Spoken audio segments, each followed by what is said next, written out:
Ya. Kalau kita teliti di dalam bahasa Alkitabnya, bahasa asli Alkitabnya, ada satu kalimat utamanya Bapak Ibu.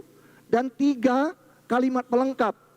Kalimat utamanya adalah jadikanlah semua bangsa muridku. Kalimat pelengkapnya apa? Pergi, baptis, ajar mereka. Bapak Ibu nangkep ya. Jadi perintah utama Tuhan Yesus itu adalah menjadikan murid dan bukan membaptis. Saya ulangi ya Bapak Ibu. Perintah utama Tuhan Yesus itu adalah menjadikan murid dan bukan hanya sekedar membaptis Bapak Ibu. Kalau kita menjadikan perintah membaptis atau dibaptis ini sebagai perintah utama dan bukannya menjadikan murid, maka Bapak Ibu akan banyak orang Kristen yang dibaptis tapi tidak punya iman yang benar.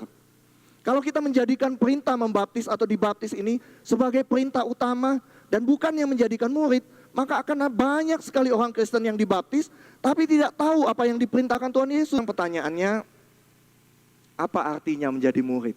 Ya, apa artinya menjadi murid gitu? Nah, Bapak Ibu, menjadi murid itu berarti belajar dari gurunya, ya, belajar dari gurunya, mengikuti hidupnya, menjadi seperti gurunya. Nah, menjadi murid Kristus itu artinya belajar dari Tuhan Yesus, mengikuti cara hidupnya, belajar menjadi seperti Dia juga, ya. Seperti apa cara hidup Tuhan Yesus? Lukas 19 ayat 10 berkata, Tuhan Yesus berkata, sebab anak manusia datang untuk mencari dan menyelamatkan yang hilang. Bapak Ibu, gaya hidupnya Tuhan Yesus seperti itu. Dia datang untuk mencari dan menyelamatkan yang hilang. Maka seharusnya ketika kita menjadi murid Yesus, kita juga belajar gaya hidup Tuhan Yesus. Yaitu apa? Tadi seperti Olive katakan, kita berhutang Injil kepada mereka yang belum mengenal Tuhan Yesus. Kita berhutang Bapak Ibu. Tuhan Yesus hidup dengan kasih dan belas kasihan untuk mereka yang terhilang. Dan kita pun harus seperti itu. Dia tidak menjauhi orang berdosa, tetapi justru datang kepada mereka, memulihkan hidup mereka. Yohanes 8 ayat 11 berkata, aku pun tidak akan menghukum engkau. Pergilah dan mulai sekarang jangan berbuat dosa lagi.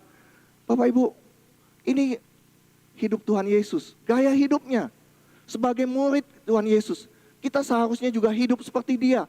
Kita tidak hidup untuk menghakimi, tetapi kita hidup untuk mencintai, mengasihi, dan membawa pemulihan.